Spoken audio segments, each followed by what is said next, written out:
Okay, so I think and William is on Zoom. So, Yes. yeah. I don't think I need to introduce biographies again because we already have people, who know each other here. This panel was, I don't know if yeah, this panel was going to be moderated by Kelley Lane, who is unavoidably absent.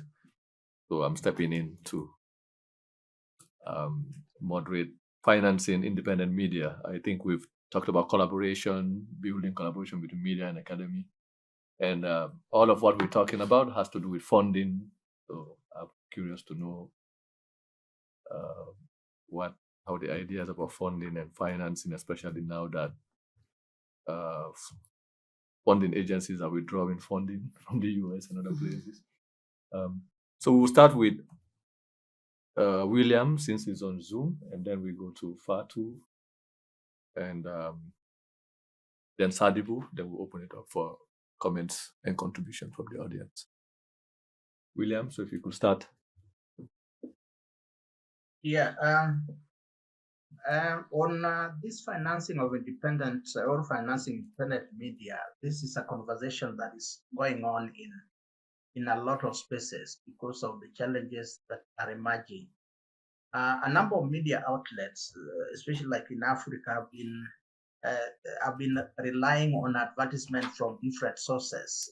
Some of them government, the corporate sector, and of course others. There have been instances when some of the programs or activities by different media have been financed by different organizations, including the likes of Bill Gates and so on. So the environment is changing, and even where some governments some governments in many countries have the biggest advertising, pie. In the Kenyan context, for example, we have had a situation where the government is regarded as the biggest advertiser. Different ministries, some of them health, running polio campaigns, malaria, HIV and AIDS, and others. And therefore, we found that it was easy for the media to tap into this, and also the telcos. In Kenya, we have two big telcos. One of them is called Safaricom and Airtel. And in their competition, they put out a lot of adverts. And then, as I've mentioned, there have been other fringe supporters of the media, those that are running certain campaigns. But also the media, especially the independent media, is often dependent on donors or certain partners, like USAID. USAID, for that matter, has been running a lot of programs in Africa or across the world that have been supporting independent media directly or indirectly. So with the situation changing, and even with the government, because the governments are tying the advertising revenue to controls of the editorial space. In the Kenyan context, for example, the government has created some monster called the government advertising agency, and has centralized all the advertising. There is like a clearing house. So right now, it owes the media, different media outlets, because it was using their channels to advertise or do something like that. It owes the media sector. Often it is in the region of 2 billion Kenya shillings. It comes down to 1 point something billion. And you find that, writing a check to a media house that is owed depends on the kind of editorials you wrote, the headlines you wrote for certain stories. If they are offensive, then your check can be withheld. Yeah, but that is on the government side. Now, the environment is changing even for the others. Embassies or certain international organizations that have been intervening within the media space are also changing tact. And sometimes we talk about fatigue from some of those who have traditionally supported, the media sector. Yeah, so perhaps what we would say is that there are discussions around media sustainability. I know in many contexts in Africa, there have been debates about creating a media fund or a media sustainability fund.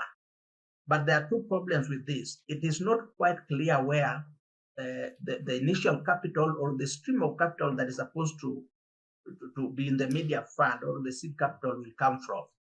Because there's the fear of where it could come from and whether or not it can be used to influence the media agenda. And then whether or not the media sector itself can contribute to this kind of funding so that then it builds some capital, this is also a problem. So different media organizations are struggling. I know that there are media organizations that have tried the issue of paywall. I think one of our colleagues there already talked about the difficulties of the paywall. And in situations where readers are elite and the technology has also disrupted the space so that if you put a paywall, then some people will simply look at the headline or the first paragraph and then move on and consume information from other quarters. But I think there is the emerging thinking that certain audiences could easily help fund the media, even in a small way, especially if the media has content that is relevant to them. And this has been seen in certain cities across the globe. I think even in the US, I've seen instances where certain cities have small publications and they are speaking to niche audiences, and you find that there are people willing to support them. Now, whether that is sustainable, I think is something that we need to think about. But the environment is extremely difficult. The issue of setting up a media fund and cautiously checking about the kind of philanthropy that would contribute to this, I think is important.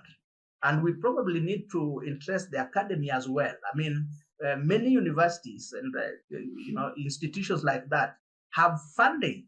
Some of them have been there for a long time. I think Brown has been there. From what I checked, Brown has been there for a long time. It has a history. It might have built certain funds, and maybe because it is interested in the media, in governance issues, and so on. It may also, the academy may be persuaded to also join in making contributions towards supporting independent media. I would stop there and let the others say something. So, Fatou? Thank you very much. I think financing independent media is one of the most biggest challenges we face right now, because for us in Africa, it's not only the political threat that we deal with, but it's also the financial part. Most of the time, most of us self-censor because we are also concerned about our financial situations. Newsrooms have to balance whether to report on something or lose sponsorships. And that has been a trend for a lot of us. So, for example, in the Gambia, when advertisers sponsor shows, those are the people that sponsor our publications, from shows to advertising their products and services. And most of them, they are parastatals that are controlled, government parastatals. So at some point, they don't even have to tell you to not write a story about a particular organization, but you're thinking, this partner is somebody who's sponsoring this show on my platform. How do you write a critical story about that person? So at that point, you have to choose whether to self-censor or to do that story. So you are in that balance. But even generally, government itself, because these managing directors that approve your contracts are appointed by government agencies. The more critical you are of government, you are also worried about your financial viability. So that has been the biggest challenge. So sometimes it's not even government threats that you deal with, but you're also dealing with yourself, censoring yourself because you just don't want to be in that trouble. So that has been our biggest challenge. And that has forced us to compromise on quality. And today, donor dilemma has also been a big problem. Embassies, NGOs, and these organizations have played a great role in supporting media organizations, and that we are grateful. But with the new approach from Washington, now we are left with just basically nothing. And at the end of the day, you are like, how do we create the balance from not having government agencies supporting advertising, but also the donor funding is gone. But where it is available also, it is difficult to access, especially for local organizations, local media houses that are closest to the people. Their challenges are accessibility, contacts. We all know in Africa, you have to have those contacts. So that has been a challenge for a lot of local media organizations. Access to writing grant proposals, having the technical know-how. These are challenges that some media organizations face. So these are all things that we need to look at. But what should be the new model towards what we're facing today? I believe community-supported journalism. We have tried that in some instances where we encourage our followers to be members on our Facebook and YouTube platforms. But the big challenge for that is in Gambia, content is not monetized. Mm-hmm. So because content is not monetized, you encourage people to be members on your platforms. Just for a week or two, Facebook or YouTube will flag you and they will cancel the subscription. So it becomes a challenge to have some of these crowdfundings. But in countries like Nigeria and South Africa, that has worked and people are making a lot of money. So hopefully we are able to post regulations where government can work on having content monetized in Gambia. For example, if you go to Kenya, I've seen where the Kenyan authorities are taxing people, social media content providers, because they're making a lot of money. So I have said this recently on one of my shows that governments should prioritize monetizing content, because once they do that, it's not just the media, but content providers that you have. A lot of young people on Facebook, on TikTok, and YouTube, they should be able to make a lot of money, and that helps the economy of the country. Senegal, especially, and Kenya, they're making a lot of money, and Nigeria, where government doesn't have to create employment for these young people, but they make a lot of money from these social media sites. And we have a lot of young people in Gambia that are doing that. But for us in Gambia, that has been a challenge. That would have been a new model to use our platforms, because we have thousands of followers and most of them are in the diaspora.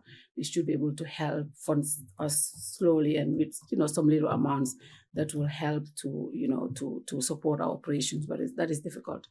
And I think one thing also we should look at is public interest advertising. Mm-hmm. I've seen this in Senegal where government has a framework where they have a budget for the media. And they look at the size of the media, how many people they employ, how many people are in the organizations, what they do. For me, that is something that government should look at, but it has to be done right. Because what we have seen from the former regime in Senegal is this: they have that it's a parliamentary. It was approved by the parliament, so it's illegal to do it. But they were involving people that were not even in the media space. Anybody who was supportive of the government, they were giving them a lot of money, and the others that were not, they were excluding them or even not giving them anything. So it was not based on merit, but it was based on who is supporting who.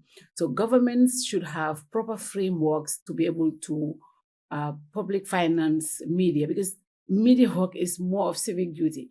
For example, in as much as we're critical to government, we cover every government program because our audience want to know what the government is doing. And we do it free of charge. For us at Kerr, what we do, we cover government, ministries, parastatals for free. But when it is private businesses and others, we charge a token for news stories, for stuff like that. And when they want advertising or press releases, we charge them. But for government, we cannot charge, because it's our duty to inform the audience what government is doing. But what is government giving us in return? So that is why it's important to have public interest advertising from government.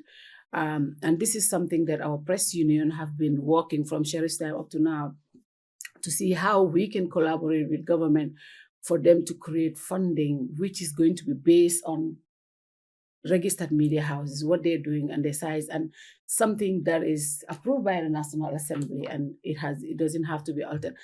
Because if in the absence of that, what happens is government will choose who they want to work with, and that has happened in our case. Recently, obviously, government has the right to sell their agenda, and they wanted to do that. But how they did it was the question that a lot of people asked. They allocated a certain amount of money and shared among 7 media houses out of the entire country, and chose those media houses. So what that did was create a lot of noise in the community. And even those media houses, I wouldn't consider them as government media houses, but what it did is label them as government favored media houses. And it took a lot of trust from the community to them. Oh, these people, they're bought by government and stuff like that. But if it was done properly, and then everybody has a share of that, because we are all providing services to government, and we're sharing government information, so we are indirectly doing a work for them. But instead, they chose people that they thought were favorable to them, and that stuff like that will create confusion. And I think, but having frameworks, regulations where government can have funds allocated to the media in an equitable way, I think that is something that could help fund our media houses as well. Local investment in media startups. I think investors also should start looking at the media not just as a civic duty, but also as a viable business. Hardly we see, investors walking around, doing stuff, innovative ideas that will help the media grow. And I have this colleague that in the Gambia who always say, there's no money in media business. And I'm like, actually, there's some little money there, right? Because we have seen people like Anderson Cooper and others, they've made so much money in media work. So there is money in media work. Maybe it's where you're from and how it is done. And I think the fact, until and unless we start thinking media as a business, then we will not proceed. And I think investors and entrepreneurs in Africa should start looking at media not just for civic education and stuff like that, but as viable business. And that is something we also think will be a way of encouraging media business, and also help bring quality in our work. Digital innovations. I think this is one of the most important tools, and I've addressed it earlier, how social media today has helped a lot of media companies, to grow.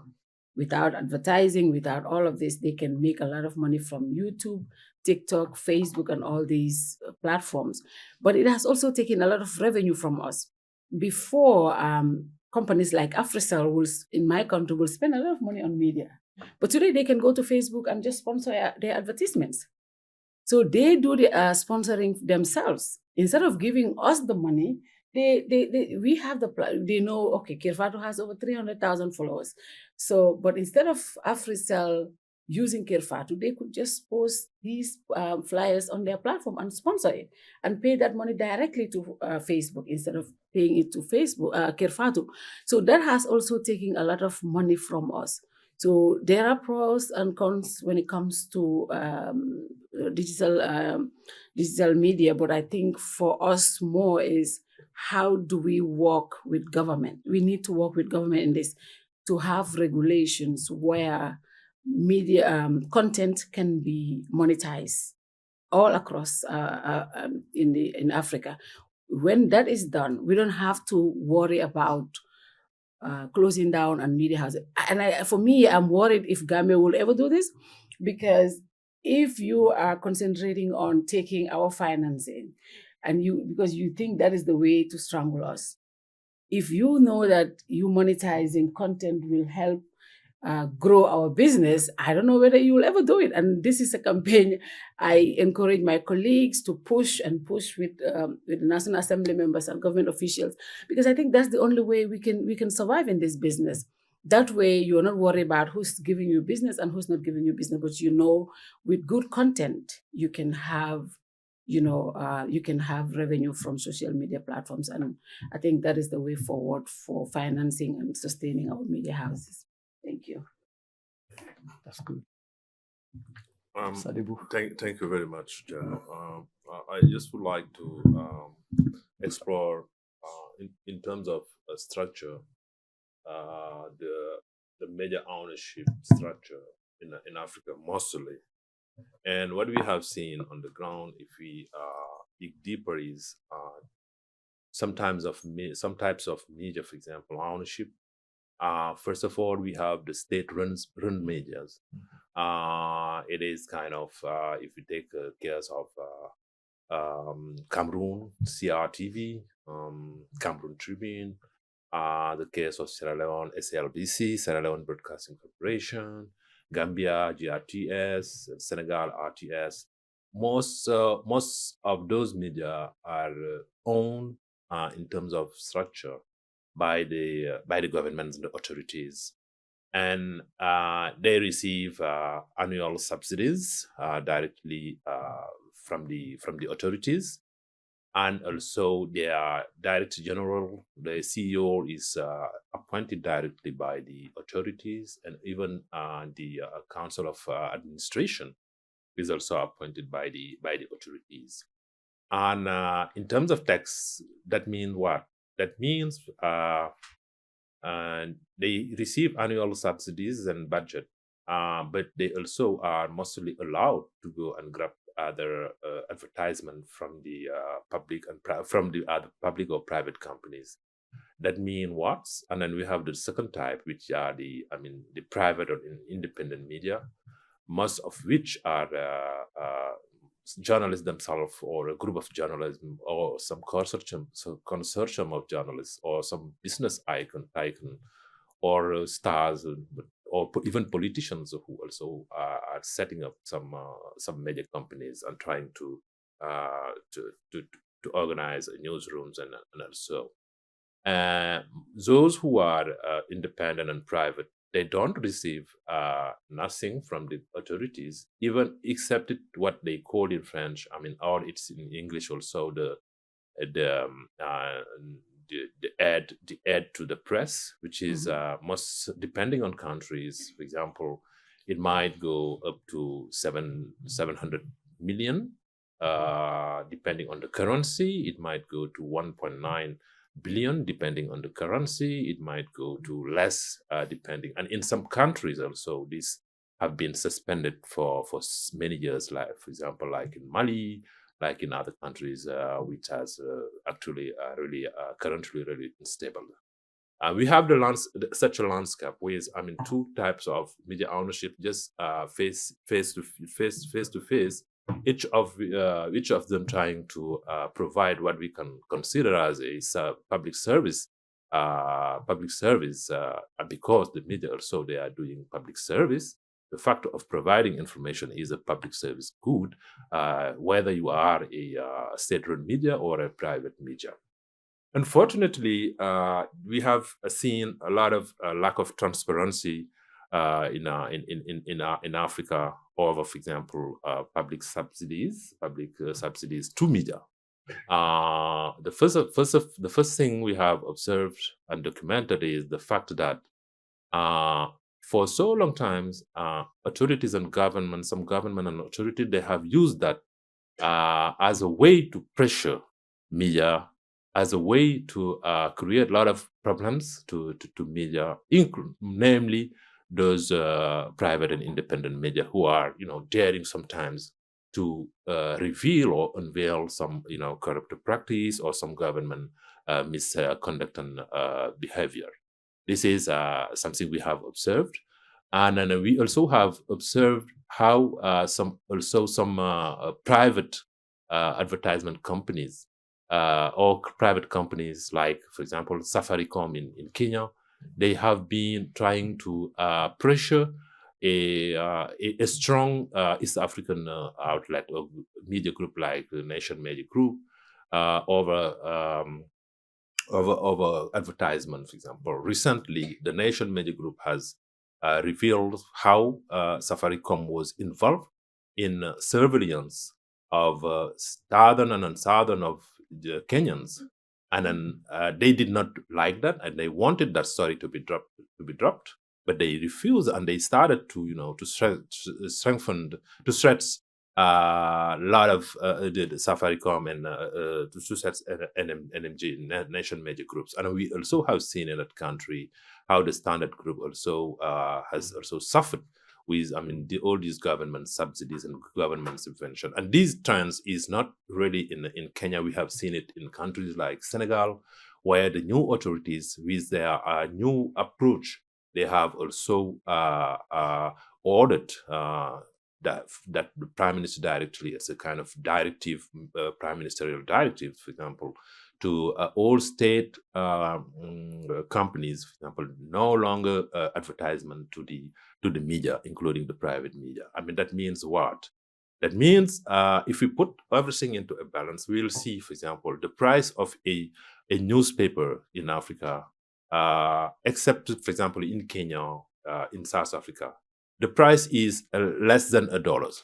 The price of a newspaper, for example, in countries, in French-speaking countries, you might see a price of a newspaper. For example, you can buy a newspaper for 50 less than $1. Half a dollar, for example, or in some countries also it's less. That means the only revenue in price is not really allowing media, for example, to have all the entrance necessary. For example, if you have to go to printing, if you have to pay your staff, if you have to afford even to send your investigative reporter, for example, for 10 days reporting on something. This is quite problematic. We also have seen in front of the public media, for example, normally they would not be allowed. We wouldn't be allowed, for example, to go and grab other advertisement in the private, in the companies, and they let the private media go. But that's not the case, and they are receiving subsidies, but they are also having the opportunity to go and receive advertisement from the private company. This is quite problematic in many countries in Africa, and this also has also impacted a lot of the situation in terms of quality of information. We have seen, for example, how the coups. Yesterday we were talking about coups, for example, and we were also talking about and the Trumps, how this is also impacted. Many media are in their decision to reinvent themselves in terms of strategy, marketing strategy, or survival strategy. They also have started to rely on foreign aids like the U.S. aid, or with some bilateral partnerships and so on. So, but for example, when they started to cut all these U.S. aid, for example, this has impacted the media. And the fact also that VOA has been shut down also has impacted the media. And then let me give you an example. For example, if you go to Nigeria, and that's the case for DRC and even for Kenya, VOA, RFI, all the international media, they used to have what we call the kind of synchronizations contracts. It means, I am VOA and I have a Kiswahili, very strong Kiswahili listeners in Kenya and in the Great Lakes, in Tanzania, and so. So what I do is I'll try to have some contracts with some community radios to synchronize for my Kiswahili program. To be listened by the millions and millions of people out there. And these will have been a lot of contracts, and this has been also a kind of important impact of for the radio. But with the cuts has impacted that, and no more contracts and no more synchronization programs. Also, that's the case also on Nigeria, with the millions of Hausa listeners. And the other thing also is when they have in some countries in the coups, when they have, for example, in the Sahel, when they have decided to suspend international media, for example, all those synchronization contracts they have been dropped. Also, this also has impacted a lot of media and a lot of in terms of revenue. And we also have the issue of tax. In some countries, the model, the tax model is different from country to country. But if you take a country like Guinea-Bissau, even if you have a community radio station, you'll have to pay the license in a yearly basis. And sometimes it might go up to $3,000 or euros per year. But you take that country, which is a very small one, a community radio station might be only made of 4 or 5 journalists. But you can't afford, for example, to pay your electricity bill, to regularly pay your staff. But at the end of the year, they are asking you, for example, to pay the tax. And that is something you might be forced. In other countries, for example, the license is paid on a yearly basis. And then in other countries, the license is not paid, but you will have to pay tax for your staff, and we need to be aware of something. The media work is a very specific work. It is not like a cement company or things. It is something coming from the brain, and it is something which is very, very specific, and which needs a kind of taxation which is quite adapted to how the media they function in Africa. It might depend on the country. Unfortunately, for those countries, that's not the same. It depends, and many media has been suffering from the paying tax, and taxes are quite high, and they can't afford that. And this has led to, for example, for the media themselves, contracts. They have been dropped some contracts, for example, for their staffs. And we have seen, for example, in a country like Senegal, in terms of figures, there are 26 of reporters. They don't have a contract, a dedicated work contract. They only receive something like less than $100 per month. Others are never ending trainees, but they produce and they behave like journalists. These are, but the most difficult situation is also pressure. Authorities, they are mostly using that for pressures. If we have, for example, big government companies like the ports, like mining companies, which are under the government rules. If you are a media which is not in accordance and you want to safeguard your independence, you are not in accordance with what the government wants. The government's authority, they might ask those to never have a contract with them, or to see your contract cancelled. And there are a lot of examples. I think the Fatou also has undertaken such a difficult situation, and so the financing of the media, independent media, is something for us which is quite crucial, because Africa still needs independent media.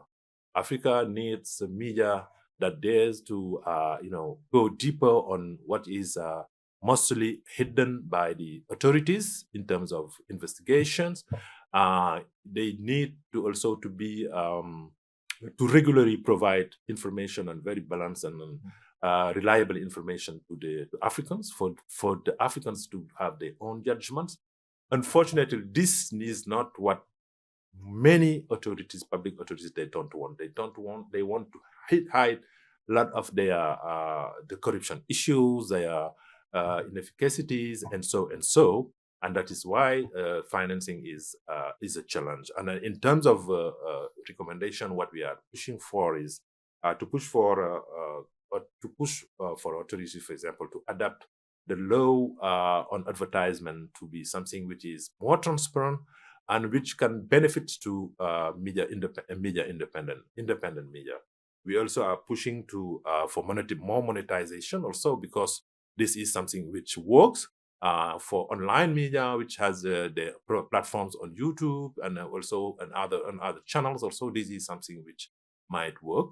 And we also have seen the start of some monetization strategy. For example, an article is very interesting, but you will have just to see the byline, And if you start with the first paragraph, so you'll have to subscribe and so I mean we have seen some interesting examples with some media even trying to collaborate and work with money transfer, the money transfer platform, for example. You will have to use $1, $2, $3 for a week, for example, so as to buy the access. These are something we are encouraging media. We also are urging authorities to be more transparent on public money because we have seen how authorities, they have used the major aid and major subsidies to fight back those media, namely independent media and investigative media, which have revealed or unrevealed some of the corrupt practices. We have seen that in countries, and this is a very, very bad situation. We are calling for more transparency on that. We are also developing kind of strategy, for example, to push media to also work on sometime on kind of yearly financial report. This is crucial because the more we will be going, the more some authorities, even some funders, might request, for example, if you are a media, what is your latest financial report, and this is something important for media to have it, even if it's a 1, 2, or 3 pages, but have it and stamp it and by some audit. This is something important that this will prevent the media this will help media, for example, to be more transparent in front of potential funders. The competitions between journalists themselves and their own media, we have seen the trends. What is that? The more you are seeing journalists working for a media, it might be an online or a TV. They are having good reputation and so, but they are every month at the end of the month they receive their pay salary. But beside, they tend now to develop kind of their own personal platform where you see, for example, my outlet is just Watson outlet, but I have been working here for 10 years, and now everyone knows me, and so I have a good reputation. After my job, I will try to go on YouTube and develop my own strategy of Facebook. And many people that will drive many other people, either watchers and listeners, creating a competition. And what we say is, it's not bad to have that, but journalists need to link that to their own professional platform and stick to the work of journalists, so that will boost the financial capacity of their own outlet. That is what I wanted to share in the first round, and I thank you very much. Okay. Yes, I think we've had an overview of the funding landscape. Personally, I have been shocked by, and this is something I've expressed to a few people, I've been shocked by the withdrawal of funding from USAID, how that affected a large number of organizations that I know, investigative organizations that I know, that I thought were independent. So my notion of independent media was different back before this, and realizing that the functioning, especially when I saw the petition that was being circulated around, that calling for journalists to sign, petitioning the withdrawal of funding from USAID. So that made me to rethink my idea and notion of funding and how crucial it is, how we define independent media. I was defining independent media as media that is not receiving any corporate funding, any government funding, that it was just purely crowdsourced, until this thing happened. So I'm interested in finding out, in addition to the comments, what people think, what ways we can address this issue of funding and independent. Yeah. Your mic. Microphone.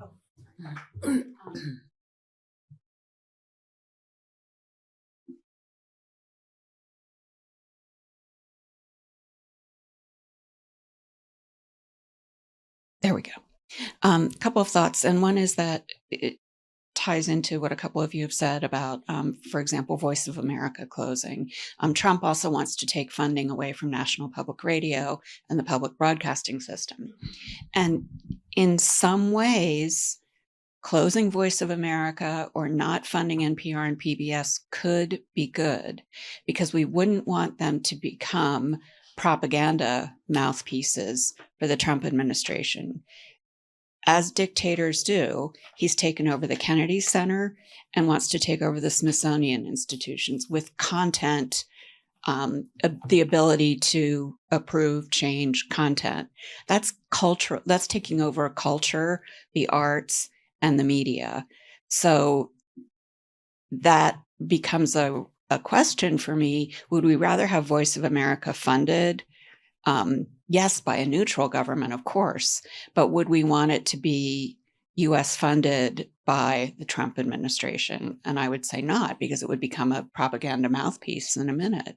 So that's kind of one of my questions for you all is, when governments fund TV or media outlets, is there a risk of having to appease those governments in some way, just as you might have to appease advertisers? And then I had a second question for Fatou specifically with regard to AfriCell advertising for free, say on Facebook. Is it as effective for them to advertise on Facebook, or are they going to actually get more business in the end by advertising with Kerr Fatou? Okay. I just wanted to ask a follow-up question that builds on both Cherno and Anne's comments. And that is specifically about the USAID funding. I mean, looking back on it, would you say that there were any strings attached? Were there any ways in which, because Cherno's romantic, if you will, or naive view of independent media and discovering with the withdrawal of USAID funding that all these outlets that he thought were independent and then they were receiving American money. And so it's like, wow, are they really independent? I mean, I guess my question is, what's the answer to that question, right? Were there tacit or implicit? I mean, not like you have to do this or we'll pull the funding, but if you ask yourself honestly, are there any ways in which there were strings attached? And then the second part of the question, I was on a call a few days ago with someone working at an NGO in Sierra Leone. We were trying to pick some students who will get to go do research there this summer. And I asked her about the withdrawal of USAID funding and how it's affecting their NGO. And she said, oh, it's a blessing in disguise. I said, well, what do you mean? And she said, we've been getting funding from America and the global north for 50, 60 years since independence. What have we done with it? We should wean ourselves of this kind of aid. In the end, we don't want to be dependent on the United States. We don't want to be dependent on Europe. This is something we should have done a long time ago. And maybe it's whether she will really think that, in a year or two, whether there is a way for American or Northern funding to be more neutral and empowering. But she at least raised the question of, are there always strings attached? Is there a way in which this aid and this donor funding is inhibiting us, but you as African journalists from creating platforms and institutions and processes and models that don't depend on donors?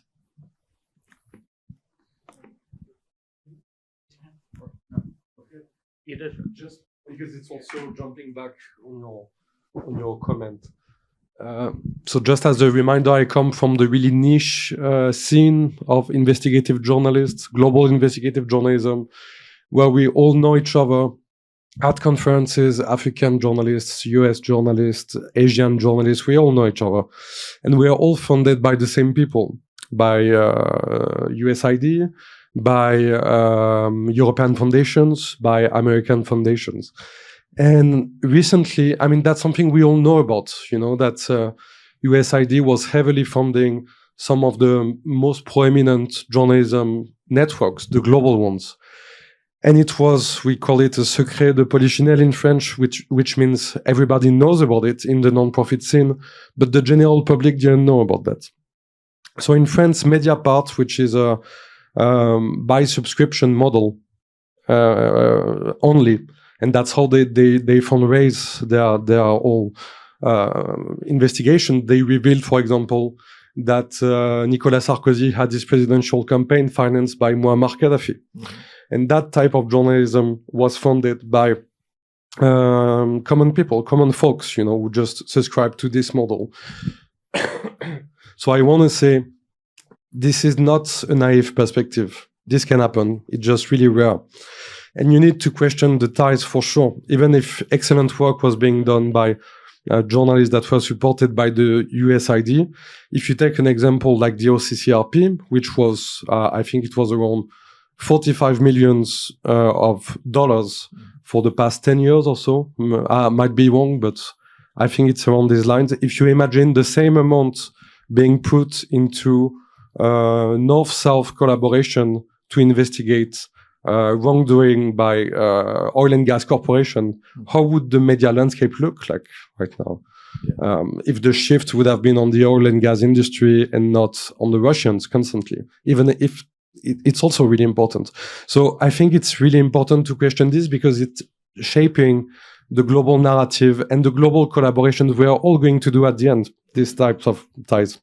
And it's also an open question on how can we make a media success story like Mediapart, like Fatou TV?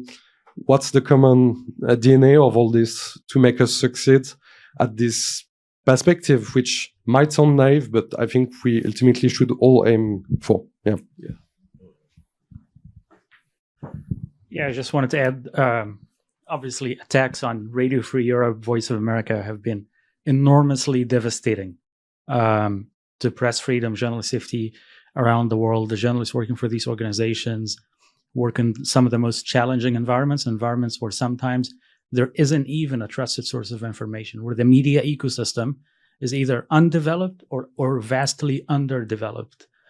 We have lots of stories about people relying on Voice of America's, radio tower to understand what's going on in a nearby village or some social unrest, or when is electricity coming back. The attacks on NPR and PBS equally devastating. All these organizations have, an editorial firewall, so to speak, that's encoded in the laws and the bylaws of these organizations.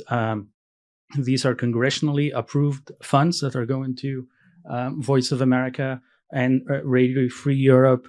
You could go to their websites and see how they critiqued and covered, the sitting U.S. governments. It is a pity that the current U.S. executive took the step to defund these organizations or to attempt to defund them. But actually, the argument that we're making is actually Congress must act. This is not up to the U.S. president to defund these organizations. And it is already creating an enormous amount of damage. If anybody has watched the congressional hearing that they did with the heads of NPR and PBS, I mean, it has nothing to do with whether there is government influence. They're just angry with their editorial coverage. Oh, how many words about this issue did you have here? But how many people did you have on that panel versus that panel? It's really, really trying to pressure them into producing coverage that the current political party likes. It is not about how they're structured or what they contribute to the world. I have personally worked with many colleagues from these organizations in the US or abroad. Enormously good journalism, really independent. So it would be a huge loss for these organizations to go away. So just wanted to make sure I make that point. Okay, I think we can take reactions from the...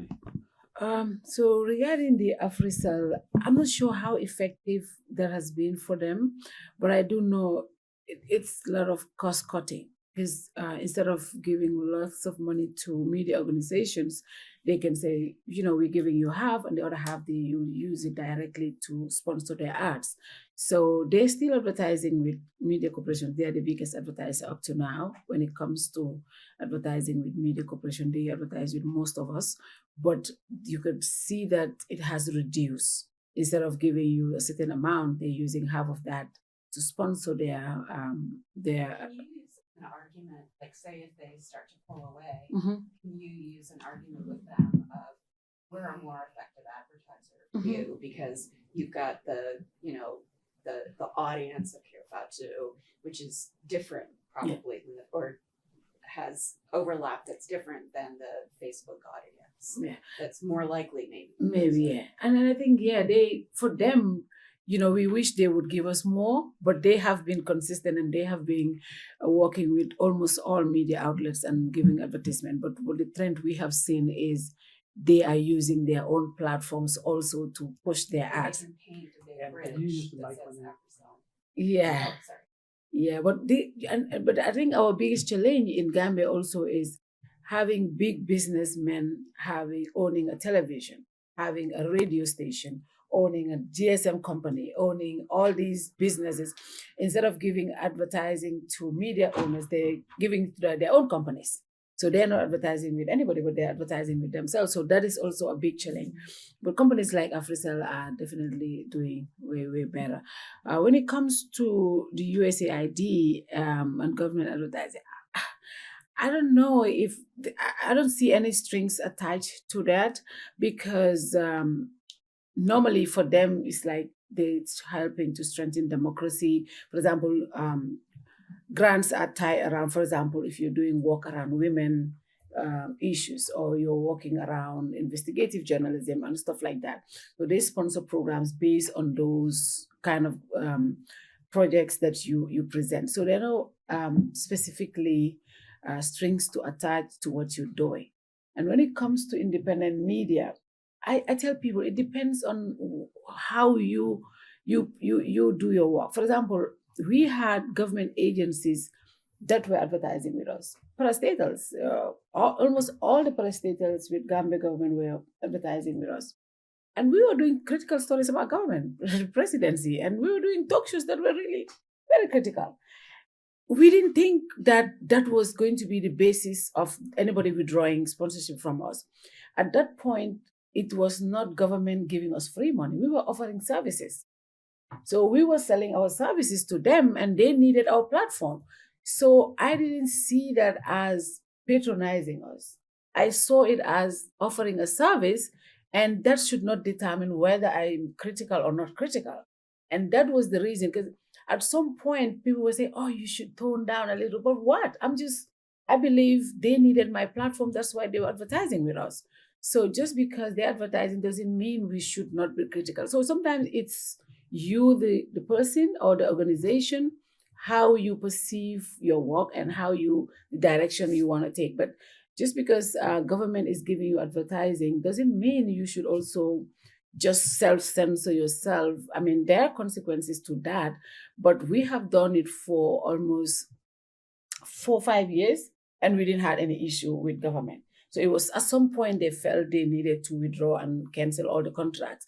But it was not from our end, because we could have said, you know what, because we have all these companies, so let's tone down. We didn't do that. So sometimes receiving money from government agencies or NGOs is not compromising your independence. It's how you portray your work. But the alternative is, if you don't have government agencies giving you money, you don't have parastatals or NGOs giving you money, how do you effectively do your work? You need the resources. You have staff to pay. You have, reports. Even to do work on some reports, you have to do a lot of. And our societies are not set up in a way where you can do a lot of crowdfunding. Mostly it's the diaspora that supports to do memberships and other stuff. The local people are thinking about how to eat, how to make ends meet. They don't have those resources to pump into the media, even though they want to. So that has been a challenge for media houses in Africa. And I think that is one of our biggest challenges. Yes. Yeah. And I might add also, I don't also think that receiving money from government agencies is something which is problematic. I think it's the key issue here is that money is a public money. Yeah. It's mostly the money which has been, voted by the parliament as a national budget, and it goes to all ministries, and all those ministries, in light of their, communication strategies, they will have to, to go and see the media, all the media, so as, to get some advertisement and so. What we have seen in some countries is mostly many ministries or many public officials, they have used that not transparently, and this is what is quite problematic. And they have also taken media. Example, if there is a group of 10 media and they said, okay, these media are more or less in favor of ourselves, and we're gonna, privilege them, or in the other side, there are more media which have, better outreach, better independence, and so. I mean, the key issue is the transparency and the capacity of authorities for themselves to get that all audited, and in terms and to take all the accountability necessary for that. And then the other thing is, I believe it might be possible, for example, to get, to develop independent media. Neither before, sometimes the authorities nor the funders, for example, the donors. We are having some, for the moment, it is quite slow examples in Africa with media with crowdfunding strategies. That means what? That means, for example, it's more or less the case like in France with Mediapart and things like that, but this is more grassroots level, for example. I am an investigative journalist, or I have my platform, and I would like to report, for example, on mining issues in the southeast of Mali or in the southeast of Ghana, and I just send out on Twitter or on Facebook to our readers, okay, look, our next investigation will be on this and this. This is the strategy. This is the plan. We also have this and this other potential strategy of investigation. You are the public. Let us know if you would like to. What kind of story would you like us to investigate? If yes, give us, for example, $5, or you can contribute. And if you contribute, by the end of this probably months or 2 weeks, they can use that money using the money transfer platforms. They can use that money and send reporters photographs and video out there for probably 2 1 week, and then they investigate. When they come back, they will take the time to write the story, and most of the time it is a very big story, and then they publish, they send it out, and they have all the transparency necessary to just let the people know, the public know, I mean, you have chosen this, and this is the result of our investigation. It has led us this here, with some reports, and they can go even to let you know the amount of money which has been spent on that. This is really revolutionary as an example. And we have Mustafa know that example, knows Musa Ngom, who is a very vibrant young journalist, and who is doing that with the platform La Maison des Reporters, and so on. So we have seen other examples also. This is quite difficult, but the thing is, it takes time. It takes a lot of time. It can be adapted on investigative journalism reporting, but it is quite hardly difficult, for example, to adapt that for the day-to-day media development. I mean, this is also the thing. But I believe it might be very possible for media for media to be independent and then to rely on the public, so as to perform. Yeah. Okay, William, if you could add. Yeah. Yes. What I think that there is the question of independent media. I mean, of course, the independence here is only to a certain degree. If there is some media, or there are media, of course, that are able to give voice to critical people, or allow critical elements of the society, whether they are politicians, activists, and questioning certain things within the society. This has always been there. Now, what increasingly there is also an emerging debate, like in Kenya this week, we have seen some publications talking about, especially the journalists now going to China. They are saying Beijing's new mouthpieces, that going to tour China, then you become Beijing's new mouthpieces. Now, other people are arguing, but forever, over these decades, 6 decades or more, most African journalists have always relied on Western, funding, and they have gone on scholarships, fellowships, and so on. So the question of bringing China to say, or coming up to say that, okay, because there's a funds freeze from the US now, China is taking over and taking more to the other side. Those arguments are there. I think what I know is that the media landscape is going to change. There's going to be a reset of the media landscape within all these challenges. Some media outlets will die, but journalism will not die. New ones will emerge. The others that are existing will find innovative ways of moving forward. Perhaps they'll get other ways of surviving. I think I want to agree that there's also the discussion around taxation, especially for media outlets, the issue of equipment, the issue of newsprint, the issue of generally the ecosystem. The tax environment has been fairly punitive in many, many countries, and I think there's a discussion around how can the government, because media is a critical player even for the government. So the discussion is not about the government doing the media a favor. No, even in terms of the advertising pie, no. It is saying that media and government need each other to serve public good. So where is the middle ground in terms of the use of public resources, and transparently so?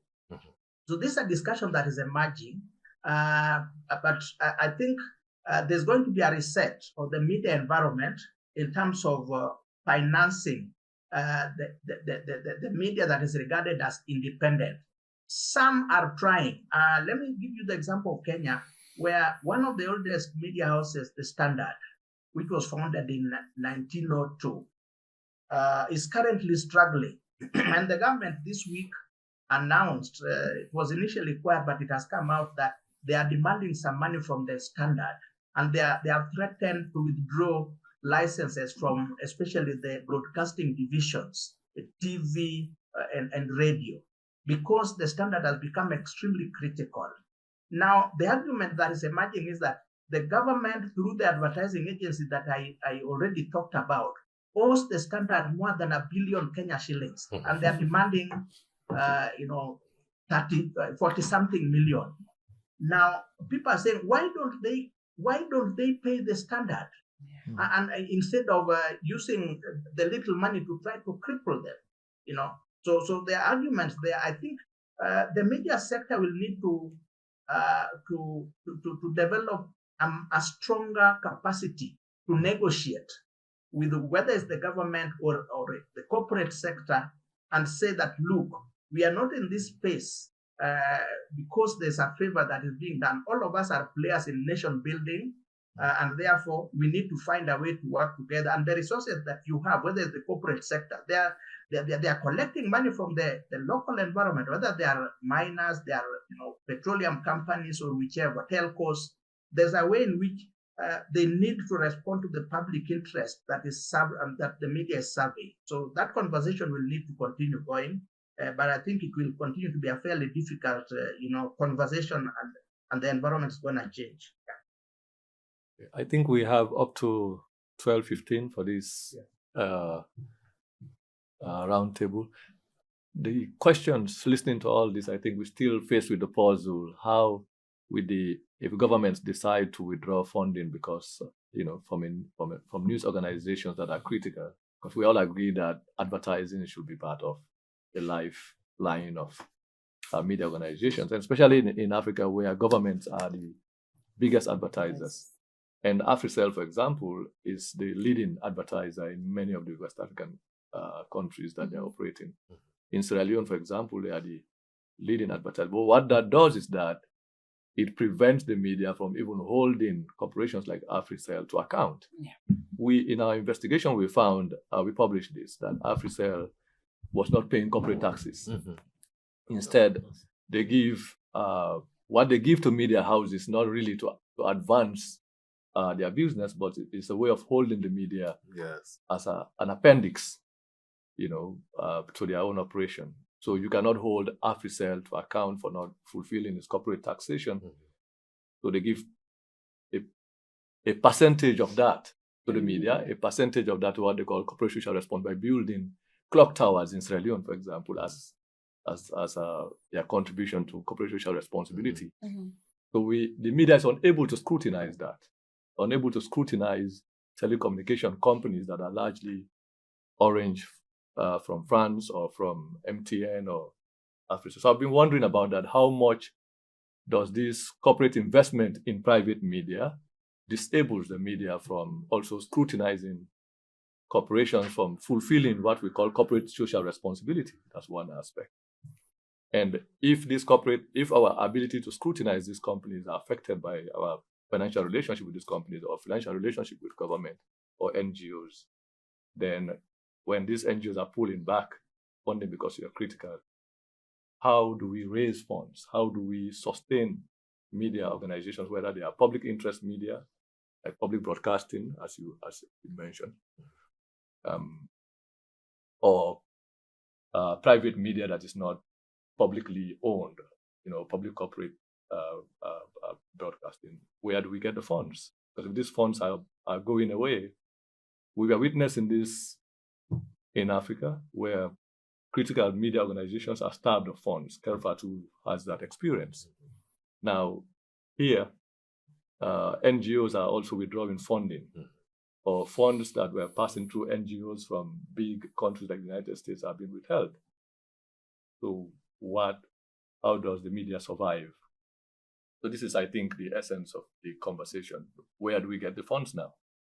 If we agree that these funds are necessary, they have to, but if governments are pulling back funding, pulling back these funds from NGOs and by extension, media organizations, and even the academy and cultural organizations are all affected. Everyone's affected by this. The media is just one component. So how do we generate independent funding to sustain our work, to be able to function as social organizations that are engaged in different? And this is also a question for the academy, a question for artists, a question for, and this is why I was shocked with independent media pulling back this funding, and organizations have shut down. Yeah.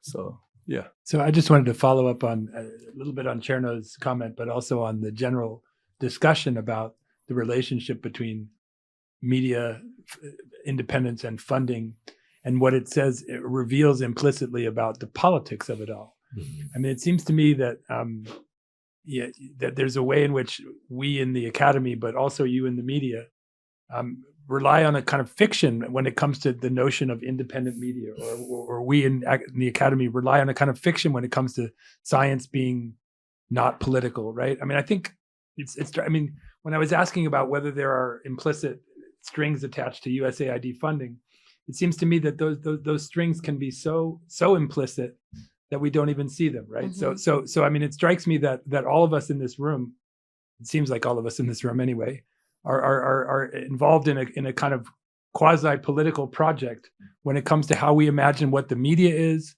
what we imagine the academy is. I mean, I've heard everyone in one version or in one moment or the other during the conference articulate a motivation, an underlying agenda that I couldn't describe as anything other than political, right? And so in that vein, the what's happening, particularly in the United States right now, but around the world, in terms of this shift to the right and the threats to the independent media, those are political threats, right? They're doing it for political reasons. But I think we risk missing part of what's going on when we oppose it by saying it's a threat to independence, it's a threat to science. Mm-hmm. It is those things, but it's also a threat to a particular kind of politics, right? And so I think, I mean, I don't know exactly what I'm saying here. I guess I'm saying that in some ways, those of us in the academy who do quote unquote science, and those of you in the media who do quote unquote independent media, need to recognize that there's a politics that underlies what you do, and to sort of resort to or fall back on the idea that what's being threatened is just independent media or just science. Yes, in a way, but there's also a particular politics that's being threatened as well. And so it strikes me that if we're going to push back on what's happening, we have to recognize that there's political stakes, right? I mean, it's why we feel threatened by this isn't just because of independent media or because of science. It's because those things stand for a kind of political project that we all share. And so I think, couching it as just about independent media or just about academic freedom misses the degree to which we have a politics. And when we couch it that way, we brand the other side as doing bad politics, but don't acknowledge that we're doing politics too, even though we think ours is the good politics. Any additional comment and question? We can get reactions from Sadibou. You want to react? And then come to Fatou. Okay. No, yes, I think I agree mostly, but I just would like to insist on something. The media, most of the time in an African context or in a more global context, is also a matter of sometimes agenda, and what they want, as I said earlier, sometimes is a lot of other things, but by the end of the day, the key issue is newsworthy information, the news and the information, and that information needs to be reliable, truth, sometimes impactful, needs to be, and they also need to have this kind of relationship with the public, so that the public themselves, they might get have their own opinion after having received an information from the media. In many contexts, African contexts, if we have a look at the landscape, we will see how pressure is still taking place. It might be something which is hidden. It might be something which is diplomatic. It might be something which is very open. And then in light of that, how the media themselves, they need to survive in the kind of sometimes chaos in front of sometimes authoritarian regimes, in front of untrustful, for example, business tycoons, for example, or even companies who are only here for their own agenda, like the case of, as we have said, the social public responsibility of some companies. This is a great debate on which we have seen, for example, the amount of money some private companies are just reinvesting to the public as part of their corporate responsibility is quite low in comparison is what that should be. Why? Because there are a lot of lack of transparency.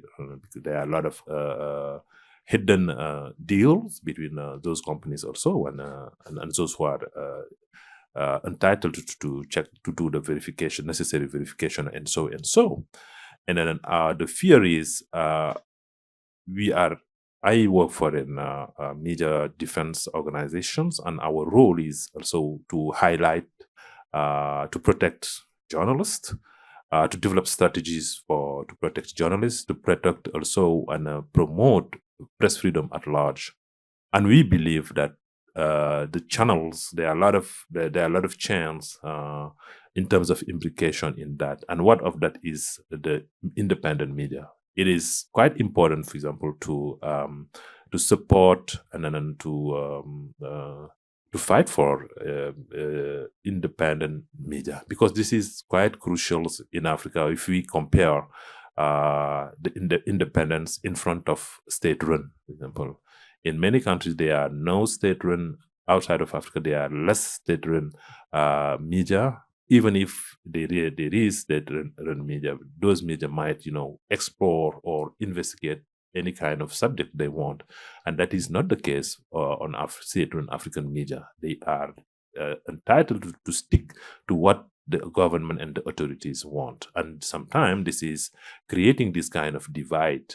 But if you are an independent media, you have the possibility to go and explore any kind of subject without, which is newsworthy for yourself as the media, but also for your public. Unfortunately, what we have observed all these last years is authorities themselves, they are, even in terms of comparisons, many authorities now, they prefer independent media. But the kind of relationships we have seen developed is that it is not a kind of very regular or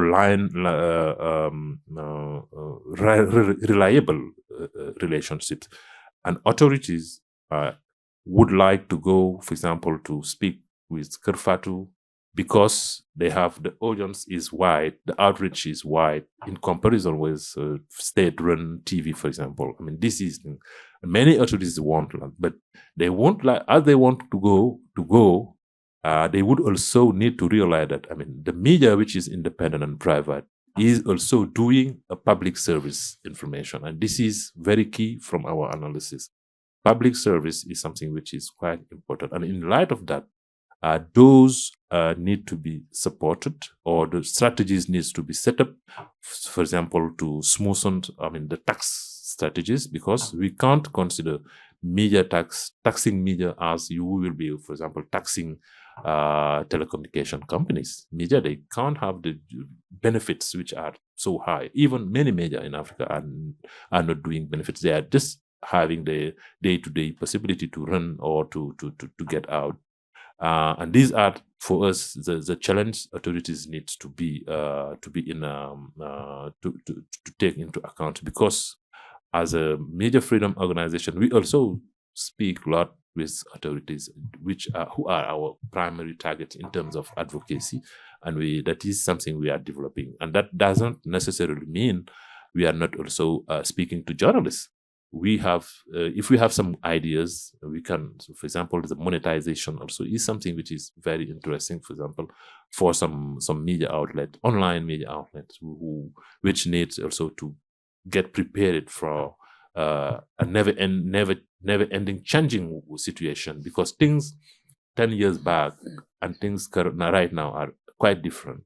Now we are talking about monetization, access, pay access, and we are also talking about YouTube channels. Now we have how the private media also they have there is this evolution from only a print media to online media, and then now you have coupled everything. You have the print, you have the online, and inside the online you have YouTube channels, you have a vibrant social media. So all these need to be a benefit to the media in terms of revenues, but need also to be benefit to the publics in terms of what kind of information are we getting out for the public. This is how I think. Thank you. Okay, but if you could make it brief, Yeah. so we can get here. Yeah, I think just as to what you were saying, for example, corporations that give media organizations money in the form of advertisement, and then when it comes to stories about them, we are faced with that every single day, because you're looking at, this person is giving me so much money and there's this story about them. How do you balance those two? And I think now is the time for media organizations to start looking at ways of how to work towards being fully independent. When we had our advertisements taken away, I was telling Sheriff how it has emboldened me more, because before, when I talk about issues, I just want to I was very careful. I was very measured in how I, put things out, because I was also a little cautious about what I'm putting out. But after they had taken advertising from us, I didn't care about that anymore. Now I know there's nothing there that is holding me back. Yeah. So with this happening with NGOs and donor funding drying up, and then governments taking advertisement from it, it's just going to push us to use the opportunities that we have. Social media can help us a lot. I think what we need to do is have more training and understand how we can make money out of social media platforms. But the key thing is content. Create content that people will consume. If you create content that is worthy of watching or following or reading, people will read it and people will watch it, and then you can make money out of this. I think that is one thing we need to now prioritize going forward. William, I think you will have the last word. Yeah. I think technology will help the media to some extent. I think what has happened is that the legacy media have always been behind in terms of use of technology. And they're trying to play catch up because the managers of the legacy media are what in Kenya we say BBC, born before computer. You know, there have been an older generation there.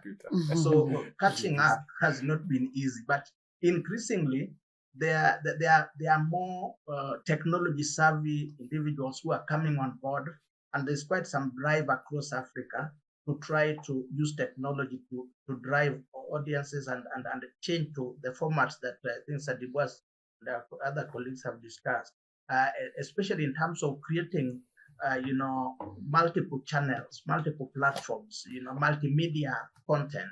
And the other thing I think which our sister there has talked about is compelling content. Compelling content will drive, audiences, will possibly help in the monetization. I think what we need to reckon with in Africa is that technology is also disadvantaging huge populations because there is a huge section or segment of African populations who are not on the internet, or some of them, if they are even on the internet, you will find that they can only peep into the internet for a few minutes and then they are out because there's something they want to watch. So they cannot be able to read a whole newspaper or watch YouTube or something like that.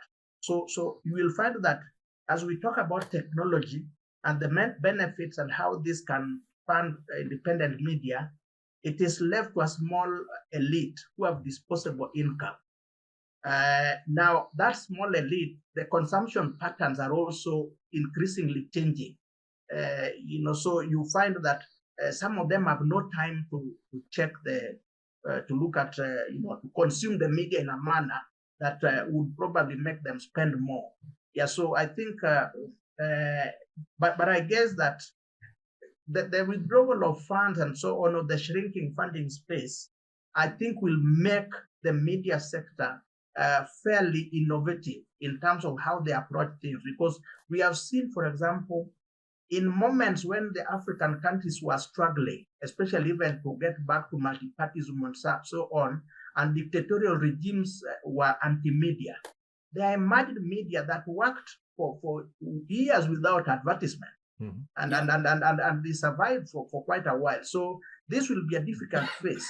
But I think a middle ground will be achieved because, interestingly, most of government, even the corporate sector, they want the big media. They want the big independent media that have reach.